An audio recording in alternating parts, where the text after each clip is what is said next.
Hi everybody, how are you? I have a question for you. Do you like stuffed animals? My grandkids love stuffed dinosaurs. They love dinosaurs. They call them stuffies. Well, I brought a couple stuffed animals from when my kids were little.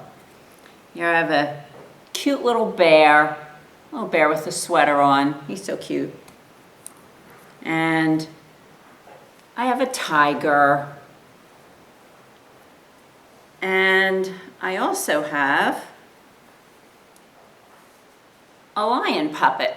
Actually, I made that puppet. Well, you know, stuffed animals are really cute.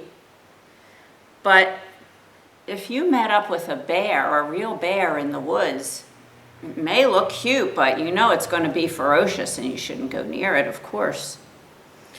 Or if you were on a safari in the jungle and you met up with a tiger, ooh, that wouldn't be very good.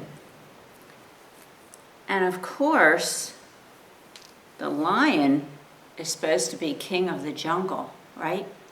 And lions are very, very fierce. They're beautiful animals, but they're very fierce. And of course, they would attack human beings.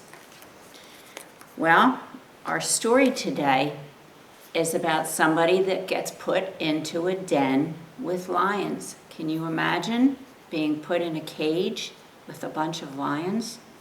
Well, let's see what happens to Daniel. Let me get my glasses. You get ready to listen. And it's called Daniel and the Lions.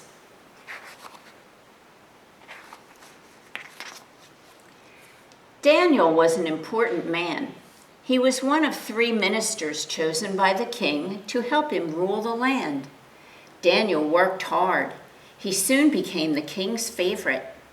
One day, the king decided to put Daniel in charge of everyone. The other 2 ministers were angry. "Why should Daniel be more important than us?" they grumbled. "He's not even from this land," whispered one. "And he only praises his own God," whispered the other. Together, they came up with a plan to get rid of Daniel. The 2 ministers went to see the king. "Oh, king, you are so great," they cried. "Make a law saying that everyone should praise only you for 30 days. The king liked to be praised, so he listened to them. "Whoever breaks the law must then be thrown into the lion's den," they said. The king agreed to make it the law. For 30 days, everyone praised the king, but Daniel went home, knelt at the window, and praised God, just as he always did. The 2 ministers were spying on Daniel. When they saw him praising God, they went straight to the king. "Oh, king, you are so great," they cried. Daniel praised his God. "He has broken the law." When the king heard this, he was very sad.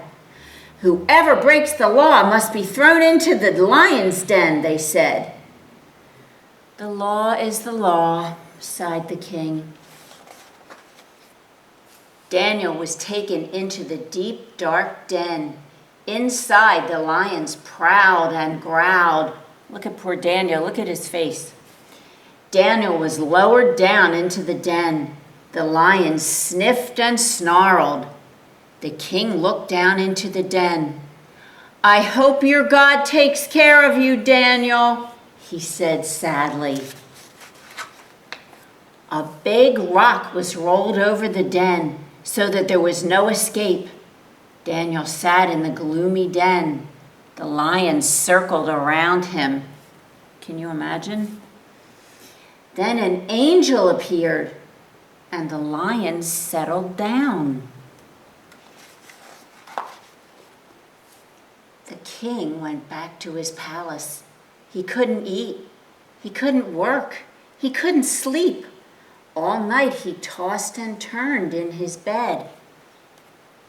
Okay, because he, really liked Daniel. The next morning, as soon as the sun came up, the king hurried to the lion's den. He gave orders to roll back the stone. "Daniel," he called, "has your God saved you from the lions?" "O king, you are great," called Daniel, "but God sent an angel to tame the lions. I am safe." The king was so happy as Daniel was lifted from the den. There was not a mark on him. The king made a new law. From that time on, everyone in the land would worship God. God's law is the right law, he said. So, why didn't the lions eat Daniel? Why didn't they attack him?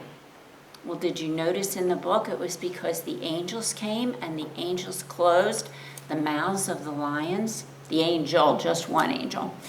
Daniel certainly had a lot of faith and a lot of courage, didn't he? God knew that Daniel had done the right thing by not praying to the king instead of praying to him. So God protected Daniel. Do you think God protects you? Of course he does. God is the strongest one in the universe. So whatever problems we have, God can protect us.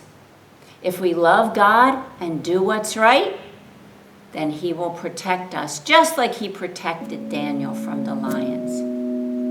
I hope you have a good week, and I'll see you next week. Bye-bye. Jesus loves the little children, all the children of the world. Every color, shape, and size, they are precious in his eyes. Jesus loves the little children of the world. Jesus loves the little children, all the children of the world. Every color, shape, and size, they are precious in his eyes. Jesus loves the little children of the world.